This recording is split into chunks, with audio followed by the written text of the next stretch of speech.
সিলেটের লাক্কাতুরা চা বাগানে আছেন সহকর্মী ইকরামুল কবির। তার সঙ্গে যুক্ত হচ্ছেন বাংলাদেশ চা বোর্ডের চা বিক্রি সমন্বয় কমিটির সদস্য SMN ইসলাম মনির। সরাসরি চলে যাচ্ছে ইকরামের কাছে।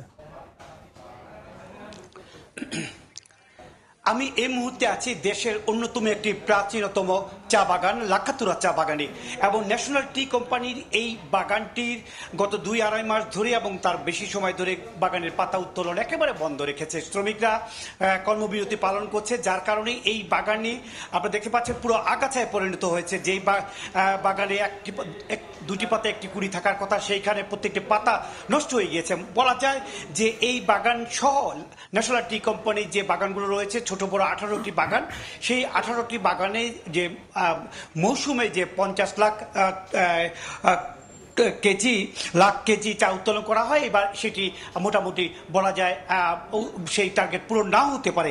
এই সব বিষয়ে কথা বলার জন্য আমাদের সাথে রয়েছেন বাংলাদেশ টি বোর্ডের বিক্রয় যে কমিটি রয়েছে, সেই কমিটির অন্যতম সদস্য ইসলাম মনির, SMN ইসলাম মনির ভাই।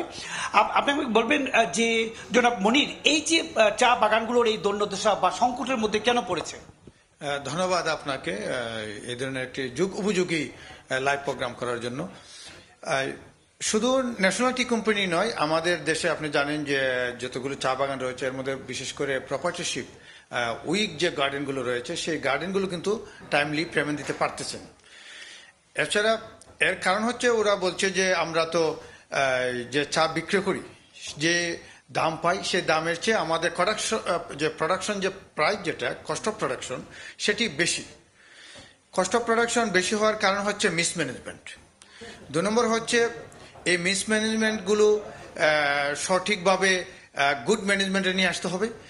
দ্বিতীয়ত হচ্ছে আমাদের ভালো প্রাইস পেতে হলে অকশনে, আপনি জানেন অকশন মার্কেটে ভালো চা কিন্তু বিক্রি হচ্ছে, সুতরাং আমাকে গুড কোয়ালিটি টি প্রডিউস করতে হবে। এটা প্রত্যেক প্রডিউসারকে খেয়াল রাখতে হবে।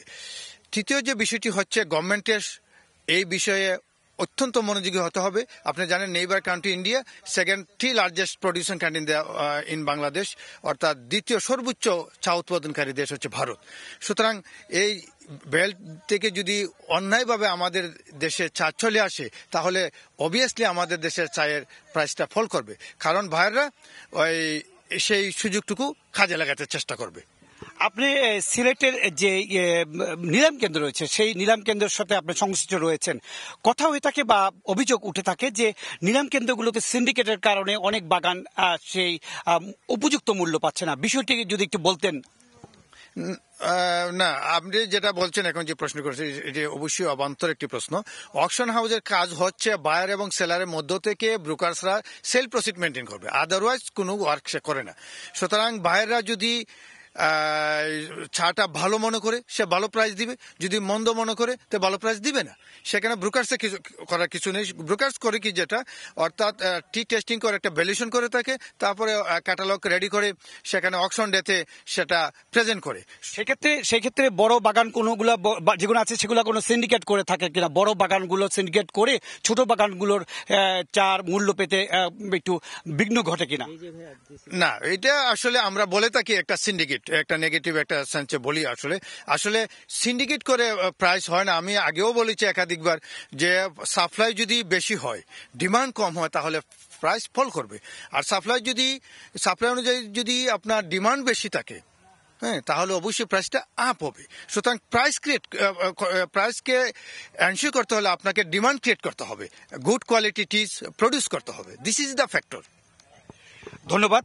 শুনছিলেন যে বাংলাদেশ চা বোর্ডের যে প্রতিনিধি বলছিলেন যে শুধুমাত্র এই ন্যাশনাল টি কোম্পানি নয়, আরো ছোট ছোট বাগানগুলোর মধ্যে সংকট চলছে। এই সংকট উত্তরণে সরকারকে এগিয়ে আসার আহ্বান জানিয়েছে। মোটামুটি এ ছিল সিলেটের লাক্কাতুরা চা বাগান থেকে চা বাগান নিয়ে যে সংকট চলছে তার সবশেষ খবর। চা বাগানে কর্মবিরতি এবং সার্বিক পরিস্থিতি আলোচনায় এতক্ষণ ছিলাম সরাসরি সিলেটে, সঙ্গে ছিলেন চা বোর্ডের কর্মকর্তা।